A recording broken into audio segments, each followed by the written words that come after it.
கர்த்தருக்குள் பிரியமாயிருக்கிற இந்த தேவஜனமே, நாம் இறுதி காலத்தை எட்டி இருக்கிறோம்.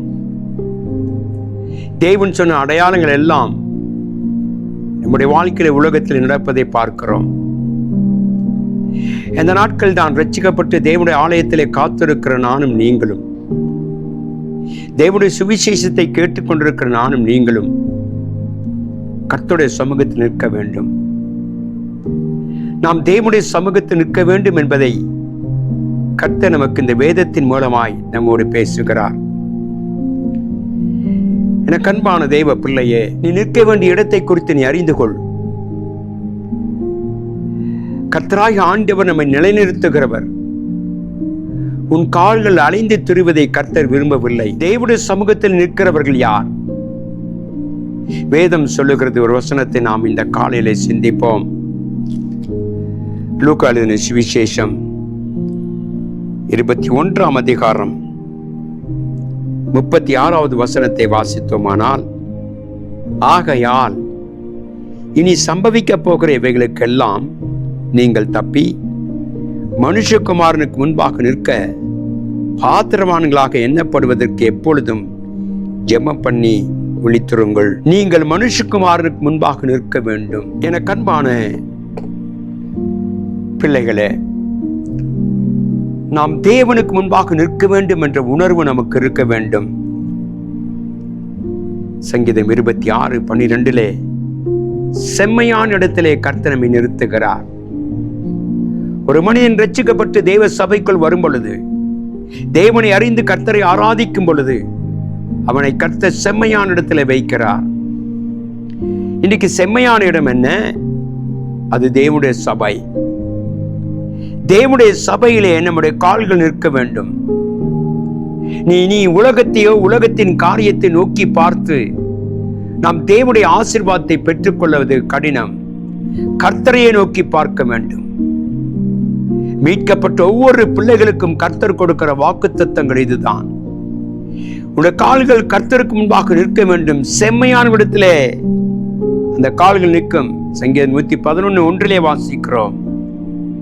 தேவனுடைய பிள்ளை, சபையிலே உன் கால்கள் நிலைத்திருக்க வேண்டும் என்று கர்த்தர் விரும்புகிறார். ஆகவே இன்றைக்கு நம்முடைய கால்கள் எங்கே நிற்கிறது? நம்மை பலப்படுத்துகிற கிறிஸ்துவுக்கு முன்பாக நிற்கிற அனுபவம் உண்டா? எலியா சொன்னான், இரவு பகலும் நான் கர்த்தருக்கு முன்பாக நிற்கிறவன். எத்தனை ஒரு அருமையான ஒரு சாட்சியவன் சொல்லுகிறான். நான் நிற்கிற இடம் கர்த்தருக்கு முன்பாக. என கண்பான தேவ பிள்ளை, யார் கர்த்தருக்கு முன்பாக நிற்க முடியும்? தேவனால் மீட்கப்பட்டவன். வேதம் சொல்லுது, மோசே கண்மலையிலே கர்த்தருக்கு முன்பாக நின்றான். தேவனுக்கு முன்பாக நிற்கிறேன் அருமையான பிள்ளையே, உன் வாழ்க்கையிலே சகல நன்மைகளையும் கர்த்தர் ஆசீர்வதித்து மகிமைப்படுத்த வேண்டுமானால் நானும் நீங்களும் செம்மையான இடமாகிய கர்த்தருடைய சபைக்குள் நிலைத்திருக்க வேண்டும். சபை என்பது தேவன் நமக்கு ஒரு பரிசுத்தமான ஸ்தலத்தை கொடுத்திருக்கார் என்பதை நாம் உணர வேண்டும். இந்த காலவெளியில தேவனாய் கர்த்தர் பேசுகிற வார்த்தைகளுக்கு நாம் செவி கொடுப்போமானால் கர்த்தர் நம்மை ஆசீர்வதிப்பார். ரட்சிக்கப்பட்டவன் இந்த செம்மையான சங்கத்திலே நிற்பான். உண்மையான முழு ரட்சிப்பை பெற்று தேவனுடைய இரத்தத்தால் கழுவப்பட்டு பாவங்கள் நீக்கப்பட்டு அசுத்த வாழ்க்கையை விட்டு தன் அக்கிரமத்தை கர்த்தருக்கு முன்பாக அறிக்கையிட்டு பாவ அறிக்கை செய்து தேவனுடைய சமூகத்திலே காத்திருக்கிறவனுக்கு இந்த சபையிலே நிற்க முடியும். அவன் செம்மையான இடத்திலே கர்த்தர் நிறுத்துகிறார். பாவம் நிறைந்த உலகம், அசுத்தம் நிறைந்த உலகம், அநியாயம் நிறைந்த உலகம், எதிர்பார்ப்பு நடக்க முடியாத உலகம், நாம் எதிர்பார்த்திருக்கிற காரியங்கள் நமக்கு நடைபெறாத நாட்கள்ல கூட நானும் நீங்களும் இந்த எலியாவை போல் கர்த்தருக்கு முன்பாக நிற்கிற ஒரு அனுபவத்தை கர்த்தர் தருவாராக.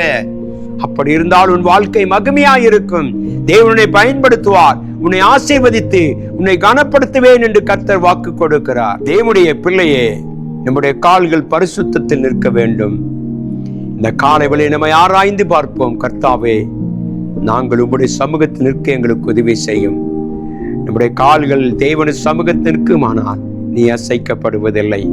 கர்த்தர் உங்களை ஆசீர்வதித்து கனப்படுத்தி பாதுகாத்துக் கொள்வாராக. ஆகவே நாம் இன்றைக்கு சொல்ல வேண்டிய காரியம் அதுதான்.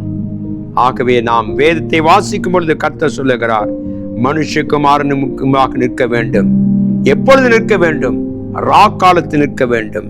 சங்கீதம் 134:1 வாசிப்போமானால், ஆலயத்திலே எப்பொழுது நிற்க வேண்டுமானால் ராக்காலத்திலே. இன்றைக்கு இருக்கிறதான சூழ்நிலை நாம் நினைக்கும் பொழுது உலகமே தத்தளித்துக் கொண்டிருக்கிறது. தலைவர்கள் எவ்வளவோ பிரயாசப்படுகிறார்கள். அவர்கள் எப்படியாவது சமாதானத்தை கொண்டு வர வேண்டும் என்று சொல்லி எவ்வளவு முயற்சித்தாலும் இன்றைக்கு உலகம் பயங்கரமாக கெட்டு போயிருக்கிற இந்த உலகத்துல நாம் தேவனை அறிந்து ஆராதிக்கிறேன். தேவ பிள்ளையே, உன் கால்கள் ராக்காலத்தில் நிற்க வேண்டும். அதுதான் தேவனுடைய வசனம் சொல்லுகிறது. 1 தெசலோனிக்கேயர் புத்தகம் 5:7 வசனத்தை நான் வாசிக்கும் பொழுது, ராக்காலம் வந்து விட்டது, கர்த்தருடைய வருகை நாட்கள் மிக சமீபித்து விட்டது, சபை கர்த்தருக்குள் வல்லமையாயிருக்க கர்த்தர் உதவி செய்வாராக. தேவனுடைய சமூகத்தை சொல்லுவோம், ஆண்டவரே, நாங்கள் நிற்பதும் நிர்மூலமாகாமல் இருப்பதும் உடைய கிருபை மாத்திரமே. அல்லேலூயா. இயேசுடைய வருகை மிக சமீபம். விடியற் காலத்தில் இயேசு வருகிறார். ராக்காலம் முடிந்து சுவிசேஷ காலம் எடுக்கப்பட்டு கிருபையின் காலம் எடுக்கப்பட்ட உடனே கர்த்தருடைய வருகை நாட்கள் வருகிறது என்பதை நாம் அறிந்திருக்கிறோம். ஆகவேதான் நாம் வாசித்த பிரகாரமாக மனுஷகுமாரனுக்கு முன்பாக நிற்பதற்கு நாம் எப்பொழுதும் ஆயத்தமாக இருக்க வேண்டும். கரையற்றவர்களாக, மாசற்றவர்களாக, பாவ கிரியை முற்றிலுமாய் அழிக்கப்பட்டவர்களாக நாம் தேவ சமூகத்துக்கு வருவோம். பாவத்தை விட்டு விலகி நாம் தேவனோடு கூட இருப்போமானால் நம்முடைய கால்கள் கர்த்தருடைய சமூகத்தில் இருக்கும். ஆகவே இந்த காலவெளியில நம்முடைய கால்கள் கர்த்தருக்கு முன்பாக நிற்க வேண்டும் என்றும் மீட்கப்பட்ட அனுபவத்தோடு இருக்க வேண்டும் என்பதை கர்த்தர் நமக்கு வெளிப்படுத்துகிறார். அப்படிப்பட்ட அனுபவத்தோடு உங்களை காத்துக் கொள்ளுங்கள். கர்த்தருடைய வருகை மிக சமீபமாக இருக்கிறது. கர்த்தர் உங்களை ஆசீர்வதித்து மகிமைப்படுத்துவாராக. நாம் கண்களை மூடி ஜெபிப்போம். கிருபையும் இரக்கமும் அன்புள்ள நல்ல ஆண்டவரே, இந்த அருமையான கர்த்தாவை கால வேளைக்காய் உமக்கு நன்றி செலுத்த ஒரு அதிகால வேளையில கர்த்தாவே, நாங்களும் கூட கர்த்தாவை சேர்ந்து ஆண்டவரே எலியாவை போல இரவு பகலாய் உம்முடைய சமூகத்திலே காத்திருந்து உம்முடைய வருகைக்கு நீர் எங்களை ஆயத்தப்படுத்தும்படியே ஜெபிக்கிறேன். ஆசீர்வதிங்க ராஜா. ஒரு கிருபை எங்கள் மேல் இருக்கட்டும்.